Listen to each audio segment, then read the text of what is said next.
লুইতৰ পাৰৰে তুমি ডেকা ল'ৰা, তুমিয়েতো বুকু পাতি দিলা। ভাৰতীৰ নুমলীৰ জীক বচাবলে তুমিয়েতো মৃত্যু বৰিলা। শহীদ প্ৰণামো তোমাক, শহীদ প্ৰণামো তোমাক, শহীদ প্ৰণামো তোমাক, শহীদ প্ৰণামো তোমাক। ক'ব বিচাৰিব দেশৰ প্ৰধানমন্ত্ৰীগৰাকীৰ সন্মুখত আজি? আৱেগিক মুহূৰ্ত, ভাল লাগিছে, সুন্দৰ ক্ষণ। নিজকে অসমৰ এগৰাকী সন্তান বুলি গৌৰৱ অনুভৱ কৰিছোঁ যে সেইসকল শ্বহীদ যিসকলৰ ত্যাগেৰে আচলতে আমাৰ আজিৰ এই অসমখন গঢ়ি তুলিবলৈ সক্ষম হৈছে। গতিকে এনেকুৱা এটা সুন্দৰ মুহূৰ্তত দেশৰ প্ৰধানমন্ত্ৰী অসমৰ শ্বহীদ স্মাৰক ক্ষেত্ৰত আহিব। আমি তেওঁৰ সন্মুখত আমি ডক্টৰ ভূপেন হাজৰিকাদেৱৰ চিৰসেউজ গীত শ্বহীদ প্ৰণামো তোমাক গীতটি আমি আটাইকেইগৰাকীয়ে পৰিৱেশন কৰিম। খুব সুন্দৰ মুহূৰ্ত। আৰু এই চেগতে আমাৰ অসম চৰকাৰক বহুত বহুত ধন্যবাদ জ্ঞাপন কৰিছোঁ যে ইমান সুন্দৰ সুন্দৰ অনুষ্ঠান তেওঁলোকে অনুষ্ঠিত কৰিছে আৰু আমাৰ যে আৰ্টিষ্ট কেইগৰাকীক এইকণ সুবিধা দিছে তাৰ বাবে আমাৰ খুব ভাল লাগিছে। প্ৰধানমন্ত্ৰীগৰাকীয়েও বিভিন্ন অসমলৈ যেতিয়া তেওঁ সভা কৰে ভূপেন দাৰ কথা উল্লেখ কৰে, কিন্তু আজি তেওঁৰ সন্মুখত আপোনালোকে গীত পৰিৱেশন?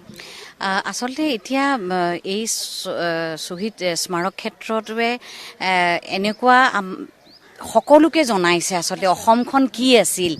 বিভিন্ন ধৰণৰ যেতিয়া ইয়াত টুৰিষ্ট আহিব সকলোৱে জানিব আৰু ইয়াতে বিভিন্ন ধৰণৰ অনুষ্ঠানো তেওঁলোকে ৰাখিছে। ধৰক লাইট এণ্ড ছাউণ্ডৰ সেইখিনি 45 মিনিটৰ এটা অনুষ্ঠান আছে। গতিকে সেই চাই পেলাই বহুতখিনি বুজি পাব। আৰু আমাৰ কাৰণে সৌভাগ্যৰ কথা আচলতে আমি সেই মুহূৰ্তখিনি আমি সৰু আছিলোঁ কাৰণে আমি দেখা নাই। তেওঁলোকৰ তেজেৰে যে এই অসমখন গঠিত হ'ল, কেনেকৈ তেওঁলোক আগবাঢ়িছিলে, গতিকে আমি শুনিছিলোঁহে। গতিকে আমাৰ কাৰণে কিমান সৌভাগ্যৰ কথা আজি মানে সেইটো অনুভৱ কৰিছোঁ আচলতে। আৰু তাতে প্ৰধানমন্ত্ৰী তেখেতৰ আগত আমি গীত পৰিৱেশন কৰিম, শ্বহীদ প্ৰণামো তোমাক। শ্বহীদসকলক আমি শ্ৰদ্ধাঞ্জলি জনাম। কেনেকুৱা এটা মুহূৰ্ত তাৰমানে আমি সেইটো এতিয়া আজি অনুভৱ কৰিছোঁ। আৰু এটা খুব ভাল লগা মুহূৰ্ত আচলতে আমাৰ কাৰণে, গোটেই জীৱনটোৰ কাৰণে মনত ৰৈ যোৱা। আৰু এনেকুৱা এটা পবিত্ৰ স্থানত আমাৰ ইমান ধুনীয়া পবিত্ৰ গীত এটি আৰু আমি প্ৰধানমন্ত্ৰীৰ সন্মুখত গাম, এইটো এটা বুজাব নোৱাৰা অনুভূতি। ইতিমধ্যে আমি কৈছোঁৱে যে দেশৰ প্ৰধানমন্ত্ৰীগৰাকী মোদীয়ে হৈছে কেইবাবাৰো 28 বাৰ তেওঁ ইয়াত অসম ভ্ৰমণ কৰিছে। গতিকে কি ক'ব বিচাৰিব? আচলতে চবতকৈ আগতে সৰ্বানন্দ সোণোৱাল ডাঙৰীয়া, লগতে আমাৰ বৰ্তমান মাননীয় মুখ্যমন্ত্ৰী হিমন্ত বিশ্ব শৰ্মা ডাঙৰীয়াৰ তত্বাৱধানত যিটো আমাৰ ইয়াতে শ্বহীদ স্মাৰক ক্ষেত্ৰ উদ্যান উদ্বোধন হ'ল, যিটো ইয়াতে সৃষ্টি কৰা হ'ল, সেইটো আমাৰ অসমবাসীৰ কাৰণে গৌৰৱৰ কথা। আৰু দ্বিতীয়তে মোদী ডাঙৰীয়াক আমি ইমান ওচৰৰ পৰা ভাৰতৰ প্ৰধানমন্ত্ৰীক ইমান ওচৰৰ পৰা পোৱাৰ বা তেখেতৰ সন্মুখত গীত পৰিৱেশন কৰা যিটো অনুভৱ, সেইটো আচলতে আমাৰ চৰকাৰখনৰ কাৰণে সম্ভৱ হৈছে।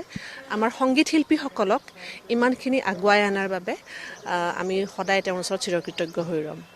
নিশ্চিতভাৱে শ্বহীদ স্মাৰকত উপস্থিত হয় আজি অক্ষয় বন্তি প্ৰজ্বলন আৰু তাৰপিছত শ্বহীদক যি ইয়াত শ্ৰদ্ধাঞ্জলি দেশৰ প্ৰধানমন্ত্ৰীগৰাকীৰ যি কাৰ্যসূচী আজিৰ দিনটোত ইয়াত যিসকল শিল্পী তেওঁলোক আহি উপস্থিত হৈছে, তেওঁলোকে শ্বহীদ প্ৰণামো তোমাক প্ৰধানমন্ত্ৰীগৰাকীৰ সন্মুখত তেওঁলোকে যিহেতু পৰিৱেশন কৰিব, গতিকে নিশ্চিতভাৱে ইয়াত আজিৰ দিনটোত যথেষ্টভাৱে শিল্পীসকলো উৎসাহিত। বাইদেউ, আপোনালোকে গীত পৰিৱেশন কৰিব দেশৰ প্ৰধানমন্ত্ৰীগৰাকীৰ সন্মুখত, কি ক'ব বিচাৰিব? অতিকৈ আনন্দিত হৈছোঁ যে আজি ইমান এটা মহৎ অনুষ্ঠানত আমি প্ৰধানমন্ত্ৰীৰ আগত আমি শ্বহীদৰ প্ৰণাম গীতটো গাব পাৰিম।